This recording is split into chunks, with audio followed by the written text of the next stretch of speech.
Chapter 2, Section 1. Well, Chapter 2 is about equations now, and we're going to talk about some principles around and rules and some more definitions of words. And just about everything that we've gone through in Chapter 1 will be applied in Chapter 2. Um, so there's a couple ways you can get through math classes or algebra classes and learn the material. One way is to get real solid on the material, do your homework, understand the principles, take the tests, do really well on the tests, and get a good grade. What I see happen sometimes is you can learn how to do the assignments, learn a memorized technique, look at examples and see the steps that they do, and then just follow those steps, not really have to think about what they're doing. Don't learn the properties like the commutative and associative and distributive properties, what they really mean, what multiplying and adding fractions, how that is, how that really works, the identities and reciprocals and additive inverses, and I can spit out a lot of terms, and if they name something in algebra, they mean and define it, it really is important. So, and as things build up, there can be about sometimes 17 different ways to solve the same problem. And if you're memorizing, just thinking you can memorize the steps and get through, you're probably going to be in trouble. Now, I see some students say, they get through the assignments, they maybe struggle with some tests, and then the next chapter comes, and then they really struggle. And, they end up learning what chapter 1 was about in chapter 2. And if you do that, that's good. You're learning algebra, but you're going to do it in a way that your grades are not going to be too great. So sometimes I'll suggest to work ahead and those kind of things I've talked about, but it's really easy at the beginning of chapters to think, oh, this is simple, kind of disregard this. You do things like that. If you have people helping you and they sometimes out of frustration will just say, well, just do this. That should be a caution. And if you're doing it to yourself, that's not a good thing. So focus in on the properties and do that. And if you find yourself lost at this point, you're going to find the answers by going back to chapter 1 and reviewing that stuff. And when you take the quizzes and tests, you have the opportunity to review what you get wrong. That's a good place to start. So let's talk about chapter 2 here. So we're getting into equations and solutions. And the first thing they do is they talk about these number sentences. Sentences we had expressions, and like in English we had subjects and those kinds of things. Well, the equal is kind of like the verb, and we make a sentence out of this thing where I have an expression equal to another expression. Now, whether that equation here is true, false, or neither is what they're going to talk about and what that really means. And it's pretty obvious, so it's easy to just kind of disregard, but you really need to get solid about what a solution means. So in this equation here, I have 8 times 4 equals 32. Well, that happens to be true, and how I know it's true is that if I actually do that multiplication, I get 32 is equal to 32. And I can see, hey, that's a true equation. It comes out true. Well, I can also have false equations. 7 minus 2 is not equal to 4. So if I say it is equal to 4, that is false. That's not true. Now, equations like this, x plus 6 equals 13, I don't know whether that's true or false. It depends on what I replace x with. And if I'm going to replace it with something that is true, that is the definition of a solution. So a solution is something substituted into the variable that'll make the equation true. Very important to get that idea. And So here it is in their wording in the book. Any replacement for a variable that makes an equation true is called a solution. To solve an equation means to find all of its solutions. And we'll talk about some things later where there are more than one solution. And later on, if you continue with algebra, you'll run into things where there are no possible solutions too. So to determine the solution to an equation, we could guess and check, really. We could say, hey, let's just try numbers in here, and I could determine that. And that's what they do here. They say, well, let's check to see if 7 is a solution to this equation. Well, what that means is if it truly is a solution, when I put 7 in for x, I substitute that 7 in there, it needs to make this equation true. Well, 7 plus 6 is equal to 13, so this is a true. So in other words, 7 is a solution to this equation.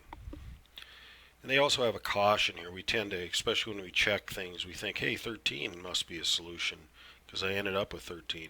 No, the solution is what I substitute in for the variable that makes the equation true. So they go through some of these, and really these examples are really just testing and to test to see if you have a solution. But really it's about trying to understand and make you understand what a solution really does. We'll talk about this later on when we do is we check solutions. When we are going to use these addition principles and multiplication principles and apply a lot of the things we did in chapter 1, and then we're going to come to a place where I can guess and check, really. Just like we're doing here. They say, well, let's take a guess at -1 for this equation. And they put -1 in here for x. So they substitute it in, put a parentheses in where the x is. That works really well, especially when we have multiplication. Remember to do order of operations and check this. Now they end up with -9 is questioning whether it's equal to 1. Well, it is not equal to 1, so this is not a solution. In other words, it would make a false equation, so -1 is not a solution to that equation. Well, we're going to go through some principles basically, and we're going to talk about what equivalent means. And if you consider this equation, which it really is, x equals 7, well, it's pretty easily to guess at what would make this true. If I put x or 7 in for x, I'd get 7 equals 7. So 7 is a replacement for the variable, and it is also a solution because it makes it true. So our goal is to take maybe more complex equations, and we're going to apply some rules that they give us that we can basically make equivalent equations, and equivalent equations are equations that have exactly the same solution. And so what they're telling us here first, what equivalent equation means. So if I have an equation like x equals 7, I could say an equivalent equation would be x plus 1 equals 7 plus 1, or x plus 1 equals 8. Would it have the same solution? Yeah, x would be 7, would be still the same solution for that equation.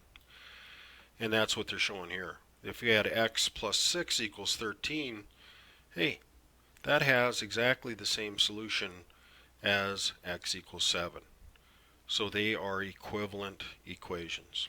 That's what this definition is. Now this addition principle is telling us some things we can do with equations, on how we can write equivalent equations using addition. In the addition principle, it says for any real numbers a, b, and c, it says a is equal to b as your equation is equivalent to a plus c equals b plus c. What's different about this equation and this equation is they put in an addition of c on both sides of the equal sign. In other words, it's like a balance scale. So if I had these balance scales here, they show that if I have this weight over here called A, and it balances with this pile of gold, it looks like, or something, that would be nice, and it means that they are of equal weight. In other words, they're equal. Well, if I took two little other weights that I know is weighs C and put this on this side, well, this would not balance now. But if I did exactly the same thing on the other side of the balance scale, then this would still balance. In other words, this A, this big weight, plus this C, these two little weights added together or put together, would equal this pile of gold plus that weight of C. And they are equivalent. In other words, if I had a variable, which I do have variables in here, but if I was looking for one variable, it would have exactly the same solution. And so in other words, I have an equivalent situation. So this addition principle.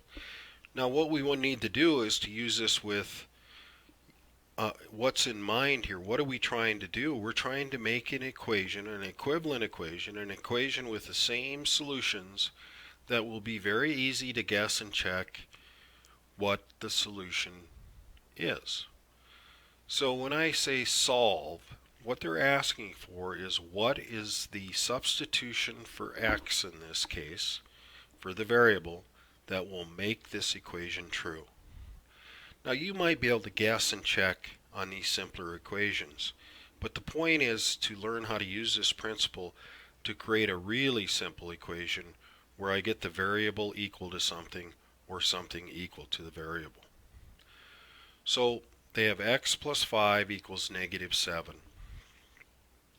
And I'm going to use strategy basically to say, how can I make an equivalent equation using the addition principle, meaning I can add the same thing to both sides, and I wish they would show addition. They're showing subtraction, and then they tell you that really that's the same as adding its opposite, right?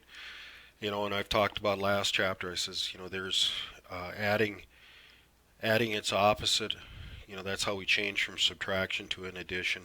Well, opposite's the same as additive inverse, or is it the same as negative 1 times it? All mean the same thing. So anyhow, just that's a little review of chapter 1 stuff. But so they say, well, it's really what they should say here. I think it would make more sense, and I think you'll be more successful if I say, well, what would happen if I added its opposite to 5? And I'm going to tie this back to the properties that they're talking about. Here's where this red stuff on the right side of the example is more important to be able to look at this and, hey, it looks like I do this, and then I do this, and I'll try to follow this pattern to get the right answer to my homework.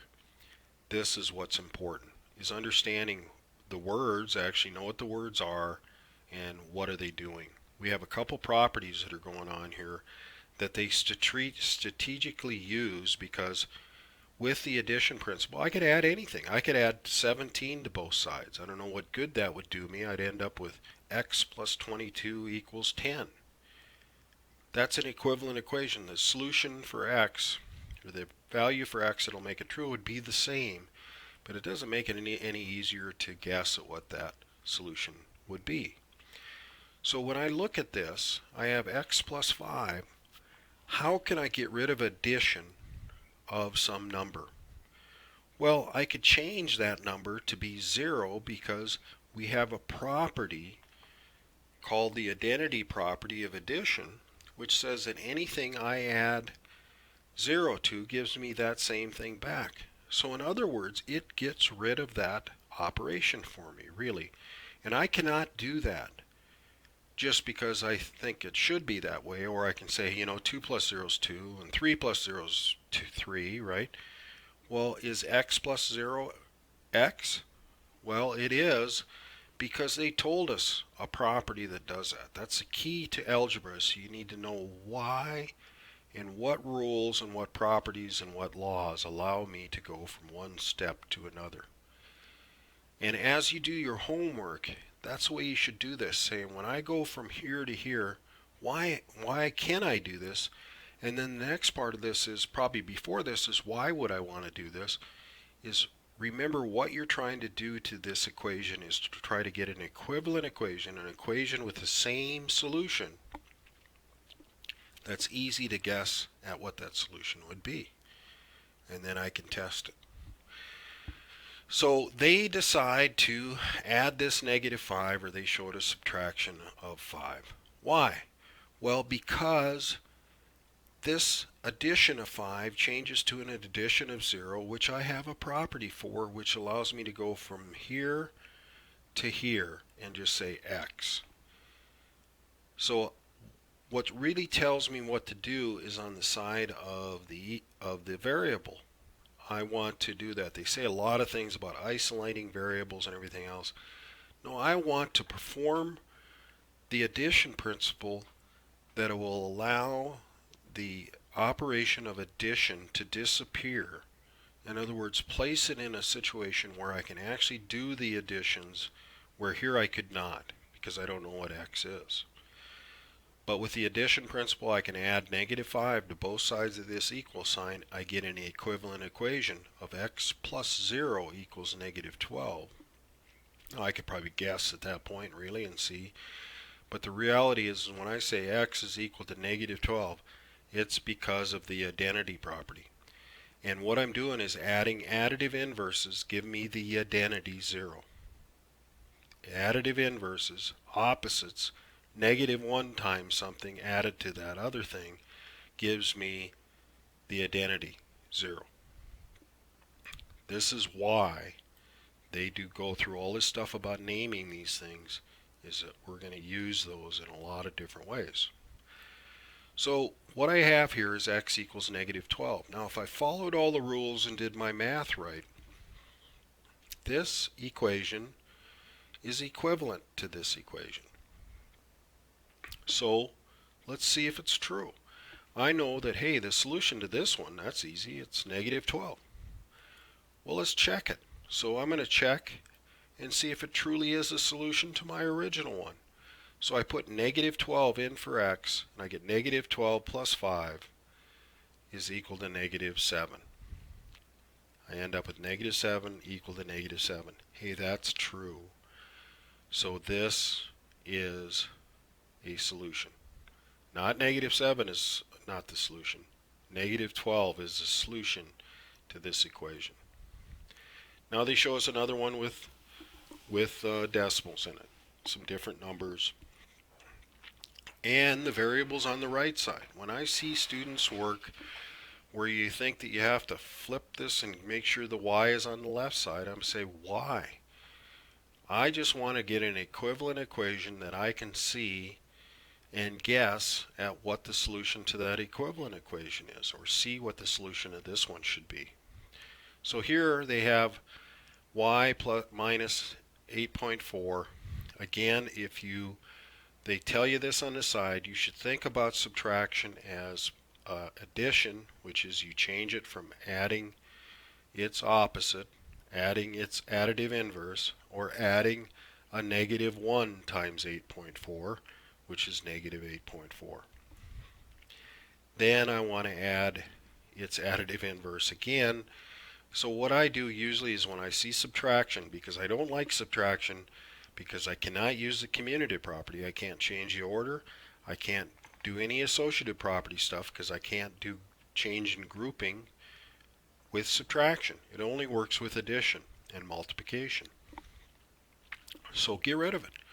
We went through how to change from subtraction to an addition.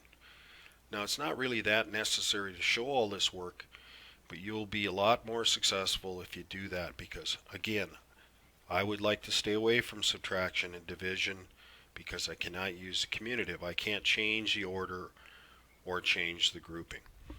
So they show this, well, let's just regard this as an addition, right? In other words, they change it to an addition kind of in your head. They don't actually write it in the step. They use the addition principle of adding to both sides eliminates, I would say, it doesn't eliminate anything. By adding its additive inverse, its opposite, or the -1 times it, I get 0. The identity of addition. So I end up changing this y minus 8.4 to y plus 0, which they don't show except over here, which is the same as y because of the identity property. Well, whatever I do to this side, I have to do to this side. That's the addition principle. I do that addition of negative 6.5 plus 8.4, and I get 1.9. Hey, I can guess that to make this true, this y needs to be 1.9. Now, I'm kind of ridiculous about how I'm saying that, but I'm really trying to remind you what is a solution. 1.9 equals 1.9 would make this true. I can easily guess at what that is. Well, if I did my addition principle correctly, I followed the rules that they gave me, this has the same solutions as this one, the original. Well, let's check it.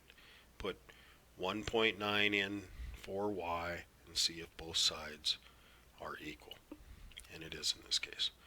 So the solution is 1.9, or probably you'd say something in your homework or on a test, y equals 1.9. Okay? And then it says note. This is called, in a lot of books, it's called reflexive property. A equals B and B equals A are the same meaning. And then they tell you, you could write it the other way. But I would say why? Why take a step that I didn't need to do when I really know what I'm doing and why I'm doing it? Usually when I see people flipping equations this way, is that you have a memorized technique, or which indicates usually, not always, that you don't really understand why you're doing these steps. I would be concerned if that is you. Okay? The next principle is the multiplication principle. This is like the addition principle. It says, hey, if I multiply both sides by the same thing, I end up with an equivalent equation. So I'm going to use that strategically, because when I have a multiplication like this one, 5/4 x equals 10. This is really a multiplication, 5/4 times x, and then I have equal to 10. So when I want to deal with multiplication, I multiply. Now, where did they bring this 4/5 out of here? Why would I multiply 4/5 times both sides? Well, the reason is this is the reciprocal of 5/4. What happens when I take a number times its reciprocal? I get the identity of multiplication, which is 1. And we have a rule that says 1 times x is x.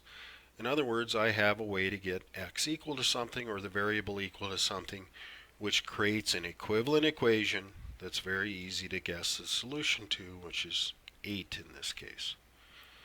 Well, then I check it. But really concentrate here. Why did they bring this out? Why did they multiply by reciprocals? Because of the identity property again. Remember with addition, I said add its additive inverse and you get the identity of addition. If you multiply by the multiplicative inverse, or another word for that is reciprocal, you get the identity property of that. You know, when they talk about eliminates, well, what I'm really doing to eliminate things is multiplying by this magic number 1. Just like with addition, I add this magic number 0. So my concentration should be, hey, multiplication, I would like these numbers that are multiplied times this variable to turn into a 1. Well, how do you do that? Well, the definition of a reciprocal in chapter 1 is when you take these two numbers and if you multiply them together, you get 1. They are reciprocals of each other. That's definition. So we think that 8 is a solution to this. Well, I better check it against the original to make sure I didn't make a math error or some principal error. In this case, you take 5/4 times this, and I don't know why they don't pre-simplify when they multiply, and I would do it by factoring, right? 5 is prime, 4 is 2 times 2, 8 is 2 times 2 times 2, and I could rewrite that as 2 times 2 over 2 times 2 times 5 times 2 and get 10. I wish they would keep showing that that methodology of working with fractions. Remember, when you multiply fractions, it's numerator times numerator, denominator times denominator, but I can use the commutative property. I can rewrite any number as a prime factorization. That was chapter 1 stuff. And why would I do that?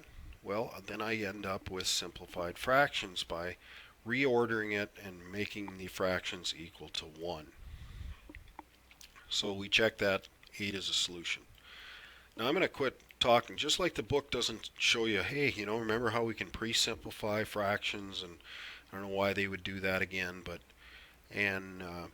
all that kind of stuff. They're just going to assume that you know how to do that, and they're going to quit showing you that. And I really get concerned if you've really missed some things from prior chapters. It will build up because they're going to not teach it to you over and over. And here they bring up this reciprocal or multiplicative inverses. Inverses give me identities, and then it really matters what operation you're in. Is it multiplication or addition? They go through this reciprocal idea again, and really this is about multiplying fractions. Okay. They talk about coefficients. Really, this is 3 times x. 3 is the coefficient. Well, I don't know why they're making 5/4 would be the coefficient of this one. But they tend to say, hey, let's look at a lot of things that we tend to kind of disregard. We have different things like that. We talk about like terms, which is really just using the distributive property and those kinds of things. And then they're going to bring in division, which I don't know why they do that, because division has problems, but most students you've been taught this a long time. But notice here on the red, they got this negative 4x equals 9. Well, I really have negative 4 times x equals 9. You got to remember what this means, that this is multiplication. And so they talk about division. But then when they're talking about division, they say, well, this is really the multiplication principle, because division is just like multiplying by its reciprocal. I don't know, why wouldn't you just multiply by its reciprocal? And it's somehow this fear of fractions, and people want to pull out calculators. You bypass a lot of the stuff that you will need to know about fractions, especially in the next section. But I would I'd probably write it this way, but you need to think about it as this is really a negative 1/4 times negative 4. Well, what do I get? Negative 1/4 times negative 4 is 1. That's the reciprocal multiplicative inverse. Same thing. Because then I end up with fractions here. I got to deal with that anyhow. I'm just going like, okay. So anyhow, 1 times x is x. It looks like this is a solution. Well, then I need to put negative 9/4 back in to the original for x, substitute it in, and see if I get a true equation. Are both sides equal? When I have negative x equals 5, and I see this every class that I teach of 93, is I'll see, especially in a chapter 1 test, maybe 20% drop because you don't understand what negatives really are and what they do. So I keep saying, additive inverses, opposites, and negative 1 times it are exactly the same thing. Another good question is, what is the reciprocal of negative 1? In other words, what number times negative 1 will give me 1? And they talk about this here on the side, because if I think about this as a multiplication, not just some negative or the additive inverse of x or the opposite of x or negative x is how you usually say it, it really means negative 1 times x. And that's what they say right here. So what can I multiply times negative 1 to turn that into a 1? I take its reciprocal, which is negative 1. Or I could say, if I have the opposite of x, how do I get the opposite of the opposite of x? I take a negative 1 times it. and then I have to use the multiplication principle. And I don't know why they would ever bring in division in this case, but they do, because you can, I guess, is one way to do this. But I would just take -1 times both sides and get x equals -5. Okay? And then they bring in this, they note this. This is, I guess in some ways, I would never use this to solve, but this is pretty important when we're talking about, we did this with addition of fractions to realize the opposites of things. Because if I had a negative denominator and a positive, its additive inverse is a denominator. If I understand how to multiply or change things by multiplying by 1, like -1 over -1, I can change that denominator very easily and be able to add fractions, because I have to have the same denominator to add. And when we have these kinds of things here, we can rewrite a fraction like this a lot of different ways. Here's one of the ways, right? Well, it looks like the solution to this equivalent equation is -5. Well, let's put -5 in here. And what I get cautious about, this is the kind of thing that I saw all kinds of errors on. The negative of a -5. In other words, what you should think about, the negative of means -1 times the negative of 5, which is -1 times -1 times 5, which is 5. Does that make it true? Yes.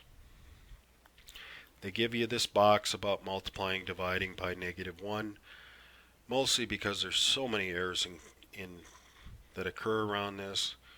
Let me again say it. Let me say it in all the ways that you're going to necessarily need to use this idea of multiplying by -1.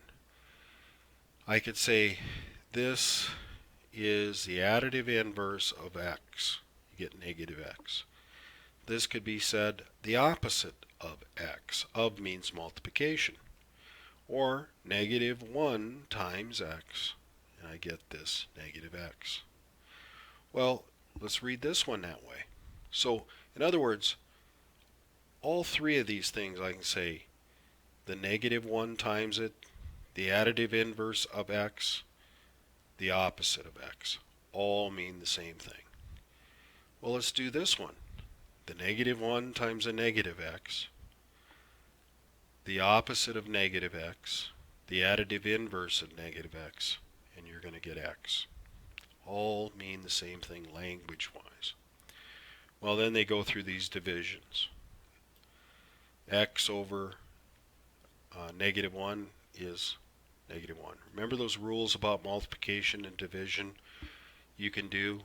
Count your negatives if it's odd.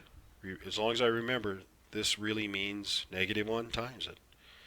I got one negative, I'm going to have a negative result. Two negatives, it's even, I'm going to have a positive result. One negative, negative result. Two negatives, positive result. Four negatives, positive.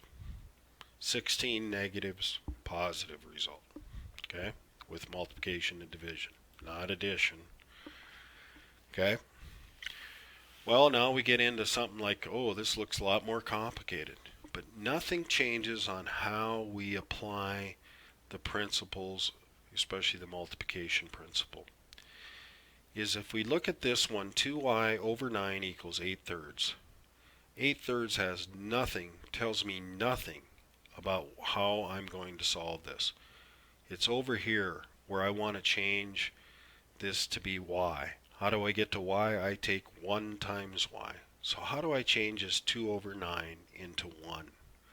And that's the first thing they do. You say, you know, we could rewrite this fraction as 2/9 times y. Or 2/9 times y over 1 would be one of the processes that we go through, which is y. Why do they do this? It's easier to see what the reciprocal is here, which is 9 over 2. And why do I do that? Because 9 over 2 times 2/9 is 1. Now they show us simplifying fractions as we multiply. Is they prime factored this 9 to be 3 times 3 and 8 to be 2 times 4, which I would have said is 2 times 2 times 2, just to make sure I don't miss any common factors. And why can we do this? Because I can take common factors, like this 2 and this 2, and this 3 and this 3, and write it as 1. The same numerator over the same denominator is equal to 1. When we get into just crossing these things out and doing some of these shortcuts we learned, if you forget this, you're going to have a lot of problems with the next section. So we get this new equivalent equation, y equals 12. I think I can guess at what would make this true, which would be 12. So we put that in for y and see if this really will be an equivalent equation or really truly be a solution and make this original true. So I put 12 in for y, and I get 24 over 9, which I would prime factor again, would be 2 times 12 is 2 times 2 times 3. 9 is 3 times 3. I'm going to match up both my 3's, and I'm going to end up with this 8 over 3. Or my 1/3, excuse me. Well, this is true, so a 12 is a solution. Now they're going to talk about, again, strategy. I've been talking about strategy a lot here. It says selecting the correct approach. It's important to be able to determine which principle should be used to solve a particular equation, right? So what they're going to do is mix additions and mix multiplications. Well, it isn't really that complicated. If I want to deal with addition, I use the addition principle. If I want to deal with multiplication, I use the multiplication principle. And if you understand that, because you've thought about how do I really not get rid of or pretend it's not there, we have a whole bunch of nicknames for this. If I have addition, I want any numbers added to the variable to change to a 0. So I add its additive inverse, in this case 8, because that's the additive inverse of -8. And then I use the addition principle. Whatever I add to one side, I need to add to the other, and I end up with an equivalent equation that I can guess at the solution. Well, here's multiplication. Well, what do I use? I'm going to use the multiplication principle, and I'm going to try to change whatever number is multiplied times this variable into a 1. They use division here, but they also talk about reciprocals and stuff like that. And then I would go another step forward and say, well, what does 0.3 mean? It really means 3/10. So this is 18 equals 3/10 times t. I could take the reciprocal of 3/10, which is 10 over 3 times both sides, and not have to deal with all this decimal stuff and multiplication, chances of entering stuff wrongly into my calculator, all that kind of stuff. Notice that they leave the variable on this side. They do these divisions on your calculator because everybody likes decimals somehow, which can be a real problem if you don't have a ability to express it in a decimal in a accurate form, like 1/3 is 0.3 repeating. You can't enter that or use that as an answer and give me an accurate answer. So you run into some issues. So I would take advantage of trying to get to fractions when you can and use reciprocals. But the point they're doing here, they mix in some multiplication and with addition problems to make sure that you don't have a memorized technique and say, oh, it looks like I just add this thing to both sides and I do this for these types, and then, oh, here's something different, and then you memorize the technique. Not a good plan. Understand why they're doing this and when to do it so you can get through this lesson and hopefully get through the chapter.